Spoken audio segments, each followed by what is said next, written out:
Isn't it funny? It's hard to overeat healthy foods. Very hard. It's easy to overeat unhealthy foods. Very hard to overeat them. Yeah. Funny, right? It's just kind of the way it is. I'll never in my life have I ever, when I would work with clients face to face for years, for like 15 years, I was, training people in gyms and managing personal training, groups of people and stuff. And never did I ever reprimand a client who was, struggling to lose weight or whatever because they were eating too much fruit. Right. I was always encouraging of fruit. I'm like, fruit, go as much as you want. You want to eat more blueberries, strawberries, more apples, more whatever. I'm like, go for it. It's better than the alternative. What's the alternative? Bag of Doritos, donuts, cereal. Like those are the things that are not helping you. Those are moving you away from your goal. We believe that you are strong by design and you were made in God's image to have a strong body, mind, and spirit.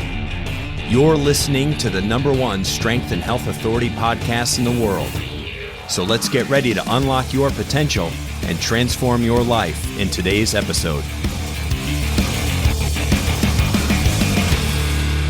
You're not going to get fat eating too many oranges. You're not going to get fat having too many blueberries in the morning. You know what I mean? Like that, those aren't the foods hurting you. Yeah. Like you said before, the micronutrient benefit is like off the charts with those types of food items. Yeah. They're very high in antioxidants and they're anti-inflammatories too. So if you look at things like blueberries are a natural anti-inflammatory food. Right. Like the, again, like you said it perfectly. I think eat more whole food and understand that it's very hard to overeat single ingredient food items. Yes. Right. But the reality is I think that a lot of people, they're always just looking for that, what's easy. It's like a convenience factor. It is. Right. So I think what we have to do is identify, all right, what are going to be the things that I can do immediately right now to make the biggest impact in my health and fitness? And I don't think it has to be complicated. I don't think it has to be overly challenging or overly scientific. You brought something up earlier, like I've never seen anybody get fat eating oranges. No. I can tell you, look, I tried to overconsume fruit because I'm like, what can I eat that's going to give? You were your own best test on me. I have to test on me before I can recommend it to a client, right?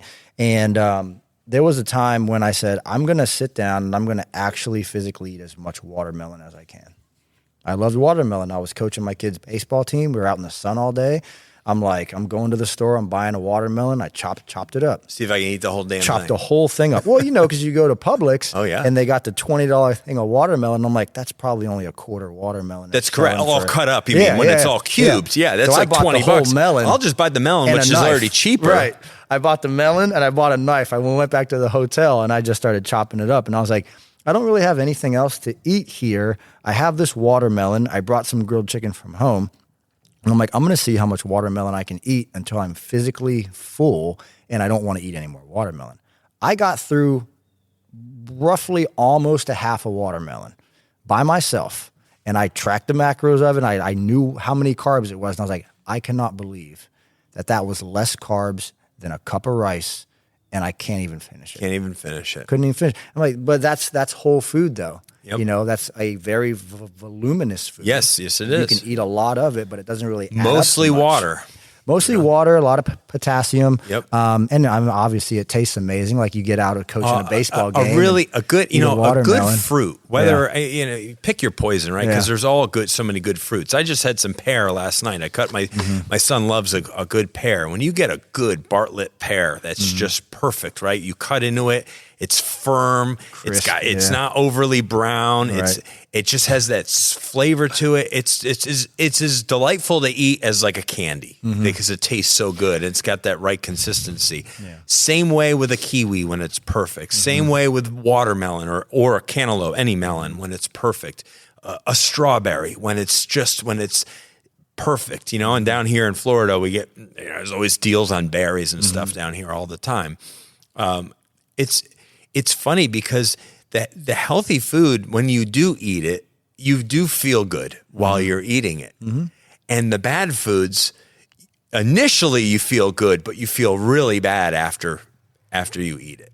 Well, especially a lot the of it fast has foods. to do with that, like the glycemic effect and Yes. the fact that there's really no fiber in those ultra processed food Yep. items. Yep. So what fiber does a really good job at is helping with satiety and also kind of creating molehill insulin and blood sugar spikes versus peaks and valleys. Yes, right. So like the reason you get so like fatigued after you eat something that's really high in sugar or like all the gummy worms and all the stuff that people are eating is like, you have this really acute spike and then you have a really aggressive drop. And then you're like, oh my God, I feel so tired. So therefore you think you have to go get more food. But if you would have eaten all that from fruit, you have a nice steady insulin spike and fall. And you're like, I feel amazing. This is great. Yep.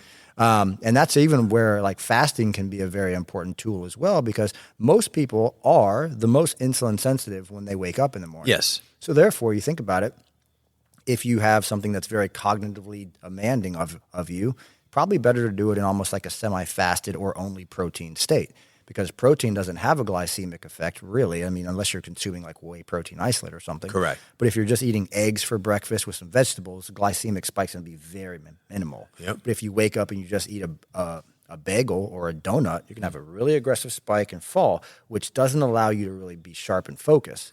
So when you're creating content or you're working really deep on a project or you want to read or whatever it might look like, it's actually better to neurologically have low blood sugar, because you don't want to have like a big sub sandwich and then go try to study. Right. You can be like, oh my God, I feel so tired. That's right. So from like a timing perspective, when it comes to food, this is where I feel like high fiber, high protein, colorful diet, like those things paired with your most intense work blocks of the day can be phenomenal.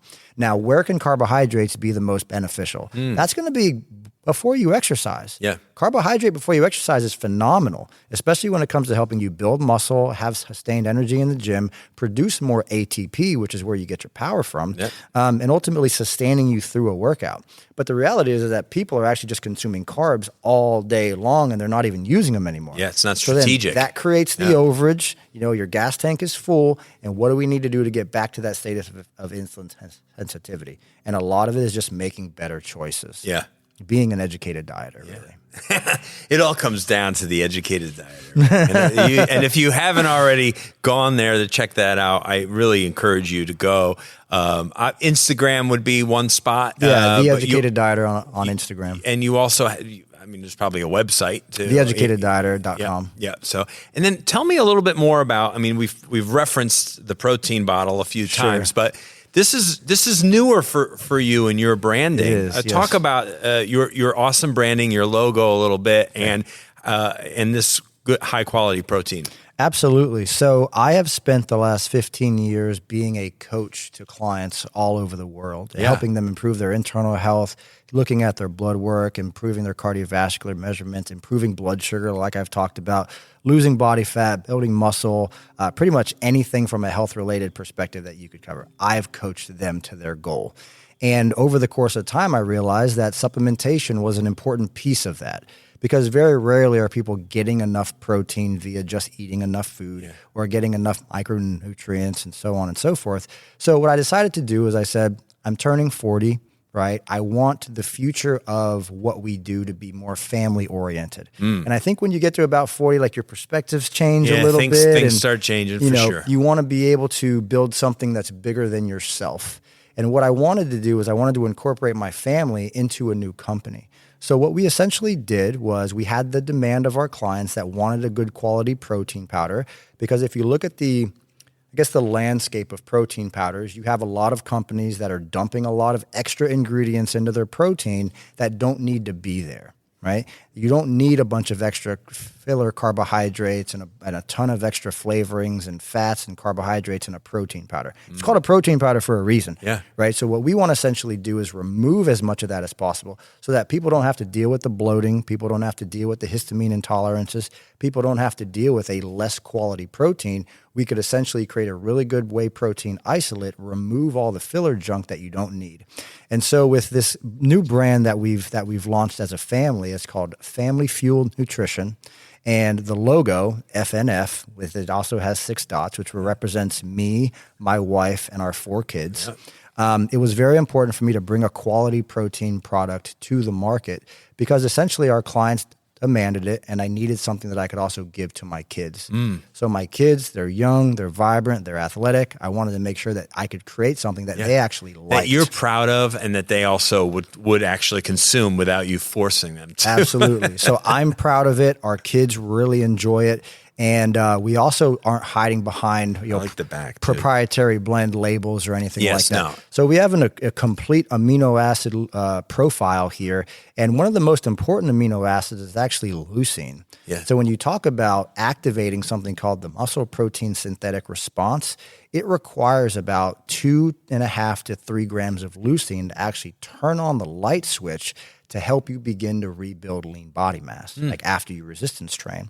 And so this specific product per scoop has 2,147 milligrams of leucine per scoop. Now, if you're a guy our size, after you get done working out, you're going to want 2 scoops. So that's going to jump the leucine content up to 4.2.5 grams, right? Which is very sufficient. As far as the actual macronutrients of the protein product, it's only 104 calories, 0 grams of fat, 0 grams of fat. Zero. It's technically less than 1 gram of carb, but because of, regulations and things, so it has 1 gram of carbohydrate, and then it has 25 grams of the best whey protein isolate that I've personally tried. And so this brand is more about taking a stance for health in my family, bringing my family into something that's healthy, because I know what it was like to grow up being in an environment that was not healthy. So it's like, who's responsible for making the change? I just accepted that as a huge responsibility, and I wanted to incorporate my amazing wife, Tanya, and our 4 children into this. And so if you look at the back of the label, it has us on it. I love it. Right? And we also included my kids' favorite shake right there. So you can see the ingredients. That's fun. Their favorite shake to make at home with that powder. Exactly. So let's go ahead and let's share the message of family, faith, and fitness with our audience. Yeah, that's awesome, dude. Well, that obviously falls in line perfectly with the Strong by Design branding and really what we're all about here too. And I think it's fabulous. And for those who are only listening on the YouTube version of this podcast, I'll be sure to show. I'll get some shots of the label so that people can kind of see what this product is all about. Kind of.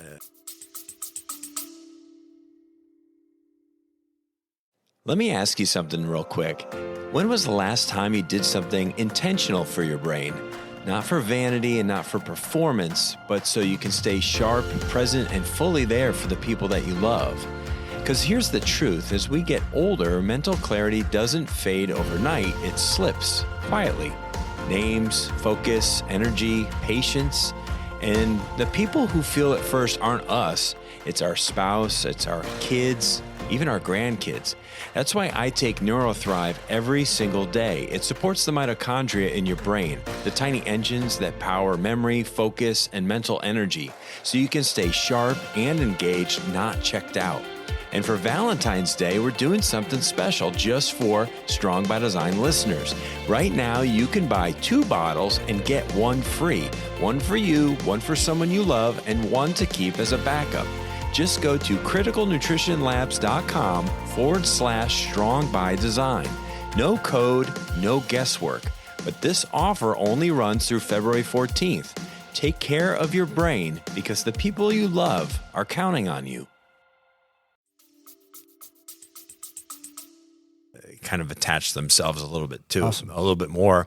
And where's the best place for people to go and grab that? FamilyFuelNutrition.com. FamilyFuelNutrition.com. Yes, sir. It's awesome stuff, dude. So, obviously I've had this, I wanted to just touch on, I had grabbed this before we started podcasting because it does kind of fall in line with the things that we've talked about. Apple cider vinegar, which is a huge, has kind of become a really huge item, if you will, or catalyst in people's gut health and nutrition, in fasting, in lots of things. In fact, when I was doing some fasting, I remember taking a few tablespoons of apple cider vinegar, or adding that even to my water, just to be able to get something else into my system. But it really helps satisfy with satiety and appetite suppression.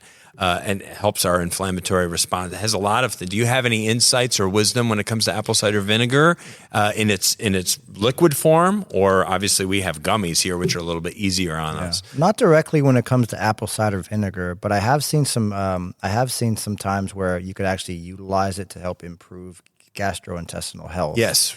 What I will say in terms of gastrointestinal health, because that is a whole plethora of work and research and so on and so forth.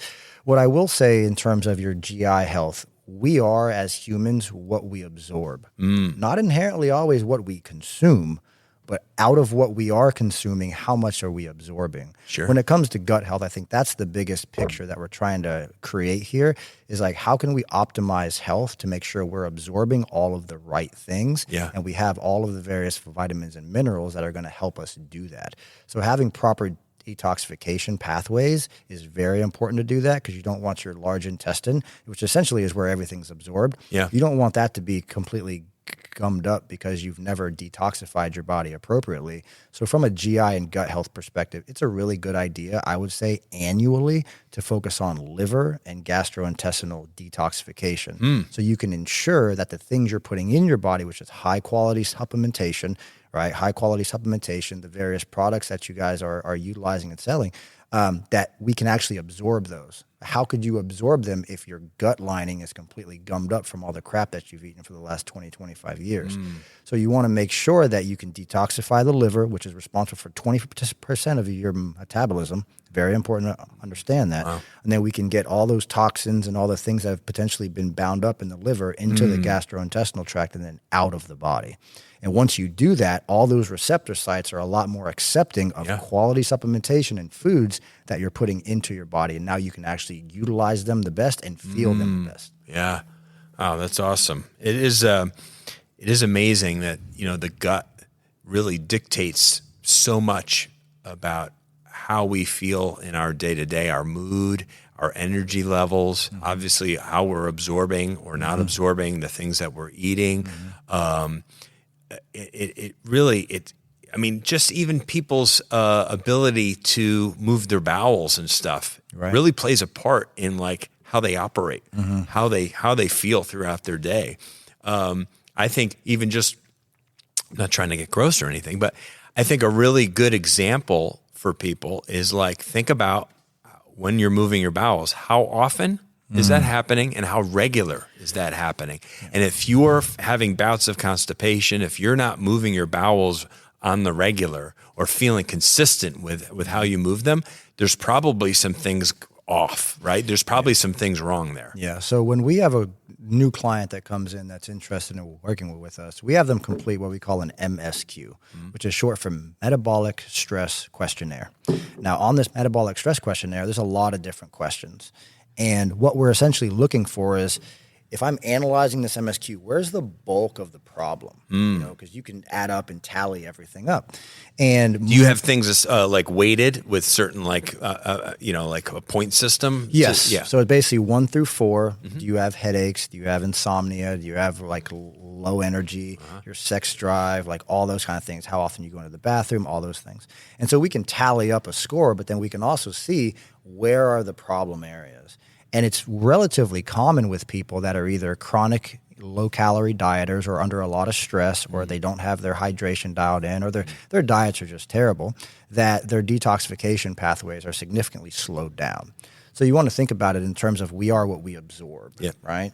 If you are consuming food and you're only going to the bathroom twice a week, which it happens. Yeah. This is not like a rare occurrence, but you're going to the bathroom twice a week, or you're maybe skipping every other day or something like that, you're essentially what I would call a poor detoxifier.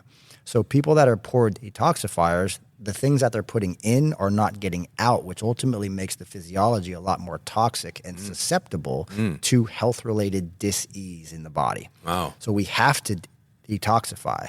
So if that score that I'm getting back is relatively high, I will take our clients through what I call an introductory detoxification phase. I just call it phase 1, right? They don't really know what we're doing, but we're doing it, and everybody feels so much better at the end. Yeah. We're also seeing their blood sugar come down. We're seeing their weight come down. We're seeing their bloat go away. Wow. And then also the really cool thing is I'm going to the bathroom every day now, Will. This is phenomenal. My gosh. People, you'll see people like literally see a sigh of relief. Mm-hmm.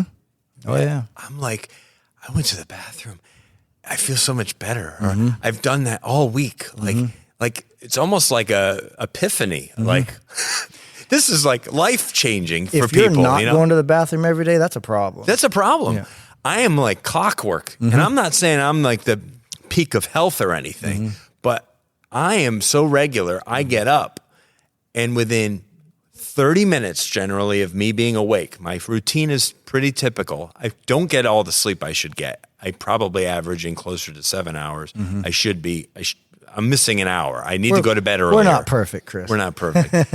I get up routinely between 6:30 and 6:45 every morning, and I sit with my wife, and we have coffee together. And we usually do Wordle. It's a New York Times thing, the word of the day, and you have to guess it. Okay. Anyway, we have our routine, and we like our routine. We sit there, and we watch the local news. We have our coffee. We talk a little bit. You know, we're with the animals. It's no kids are up yet, that kind of thing. And then I would say by 7:15 or 7:30, I'm ready to go use the bathroom. And that's every day, almost to the minute. And that, I feel like that's a positive. Yes, like I'm doing some things right if that's the case. Now, I am not optimal with my nutrition as I was when I was following your guidance, which by the way, that's probably the most fit that I've been, at least from a body fat percentage, my body fat composition, probably in the last 20 years. Wow. No because kidding. I followed meeting with you every week and tracking my caloric intake and knowing exactly what I was eating and starting with protein and doing all the things that you've talked about. I think I went from around 220 all the way down to like 191 or 192, which actually felt really light for me. I was like, I don't know if I need to be that's the football player. That's a football player. Mind, I need to be 200, right? And obviously I've fallen away from that because I'm not tracking. But the MyFitnessPal app, I highly recommend. I know you recommended that app to me. There's other ones out there. That one just happens to be an easy to use one, very effective. And I think that if I can make we'll make some recommendations to people, like as we kind of close what we're talking about. I think the tracking of your macros, of your calories in, is huge. And you don't have to do it like to the 1 calorie, but I think you should have a general understanding of every time you eat, like try to know within 20 to 25 calories or even 50. I would even give it 100 calories. Even range. say within 100 calories, what did I just eat? Right. At the end of the day, you should know that am I at 2,100? Am I at 1,900? Am I very active? Maybe I'm an athlete. Maybe my job. Maybe I'm a garbage man. Maybe my work is very physically demanding. I'm a roofer. Like you can get away with probably more calories. Absolutely. That type of thing. These are things that you would discuss with the people. But the tracking, the spreadsheet was huge, and we would talk about it and meet about it on a weekly basis. And you kept me on point. And that 6 months of accountability, tracking my intake, I think that's, for me, that was the most important thing. Yeah. The reason it's so valuable is because you have some level of, I guess I would say you have some level of accountability, right? You're being held accountable to something. And if you look at people that can follow a diet or they live a healthy, lean life, they have some level of accountability when it comes to their health. Right, so people can hire accountability via their faith. They can be a part of a group. You know, they can get a business accountability partner or even a mentor. You can hire a nutrition coach to be your mentor to save you time and ultimately save you money to help you get to your goal faster, right? And to almost guarantee the outcome. But if you're not tracking something, it's not top of mind awareness. That's right. You just don't know. Right. So what can we do to essentially help ourselves be more accountable to ourselves, which is what we need for long-term sustainable, health outcomes. If you're tracking even remotely close, like I said, maybe you say my macros, my calories need to be 2,200 a day to sustain my weight. I don't care if you're at 2,100 or 2,300. You're pretty dang close. You know what I mean? Just be consistent. Yes. And I think that's really the big picture of this is, yeah, I know we started off talking about the food guide pyramid, but it had to come to this. This is we the get natural. there because, in all honesty, I don't think a lot of people really follow those guidelines at all because Correct. a lot of people are very emotional when they make food-related decisions. But think about this. If you have accountability and you're used to making an emotional food-like decision, oh, I really want that sweet thing over there, and you don't have any accountability, nobody's stopping you from going and plowing down that cake. That's right. You know, but if you have some level of accountability and you know you have to talk to your coach on Friday, I'm moving towards my goals. I'm building this momentum that's going this way, not the way that I'm used to living. And I'm becoming somebody that I wasn't before that was capable of achieving this goal. I'm becoming that person. And I know I'm becoming that person because my lifestyle is changing. The decisions I'm making are changing. Holy crap, look at me in the mirror. I look amazing.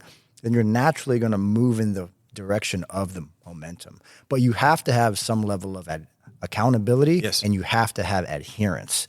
So the accountability can either be, you know, some form of tracking app or something like that, or it could be a coach, you know, or maybe a best friend or something like that. But you have to have accountability because ultimately when you are left alone in the dark, late at night, and you don't want to go to bed, like, and then you look over into the kitchen and you know, and it's like, it's calling your name and you're like, well, I don't have a check-in with anybody. I'm not tracking my food. Let me just go ahead and let me emotionally make this decision to eat that thing, you know? And I can tell you this, full transparency, my life changed a lot when I started to say, I'm going to eat 90% of the time. I'm going to eat what makes me feel my best. And I just left it at that. I said, wow, I'm just going to eat the foods that make me feel good. And that just happened to be, I like to cook outside. I like to eat a lot of colorful things. I like to eat my wife's homemade sourdough bread. If my wife happens to make some cupcakes or something like that, I will eat those as well. But if I'm tracking my nutrition, I can fit all the things in that I like. Like last night, we celebrated my birthday. I had a piece of carrot cake.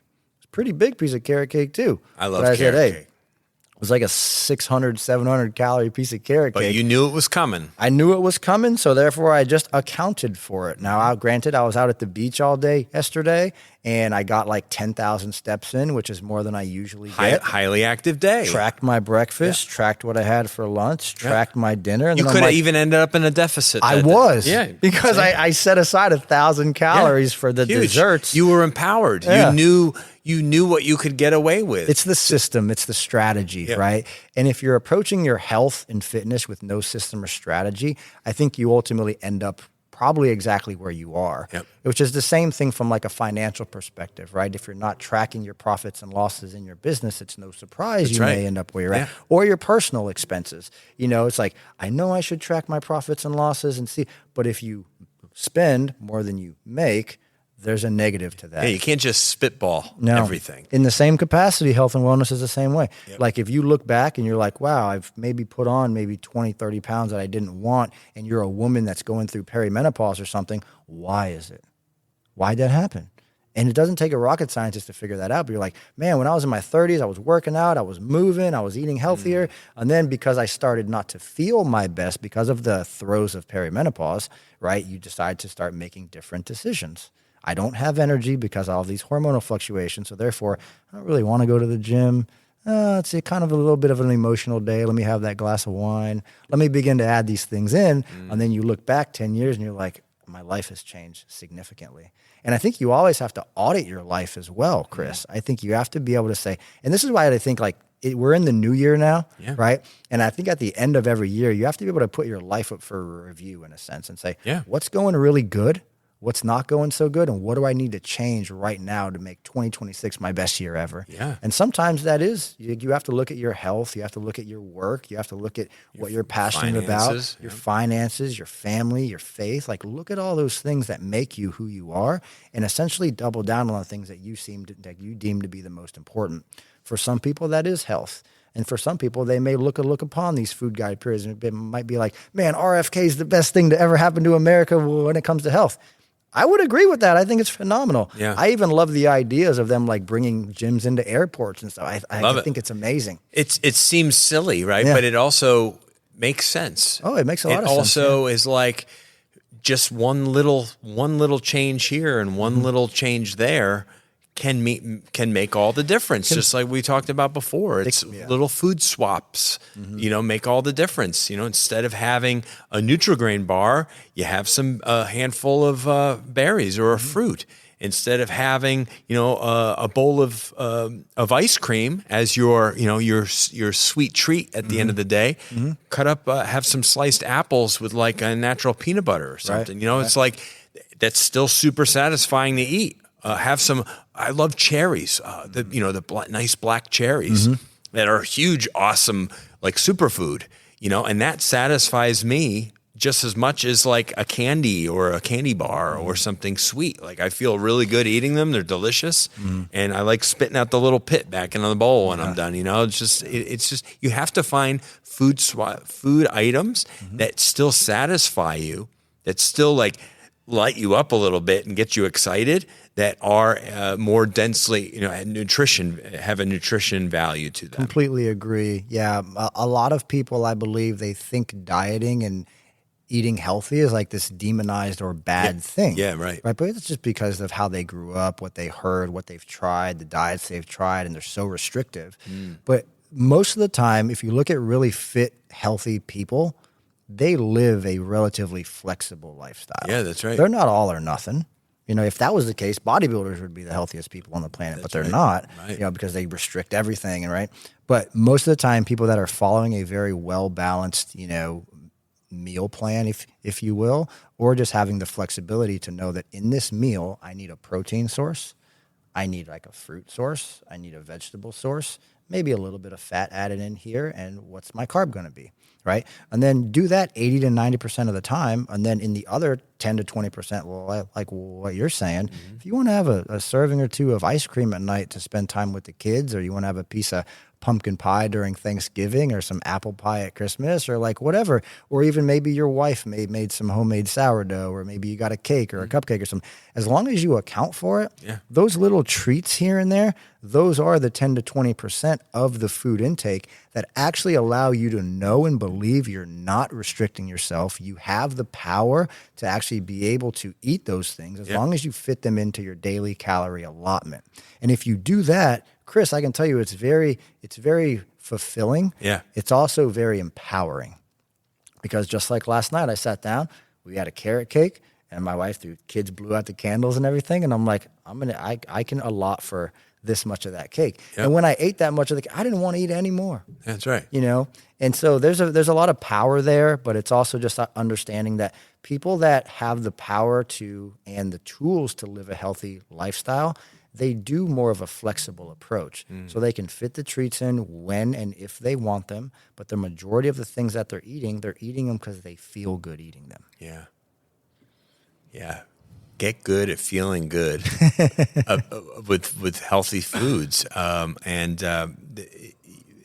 Just start small too. The baby step approach, which is really a good approach for any change in your life, is don't try to do a 180, tomorrow.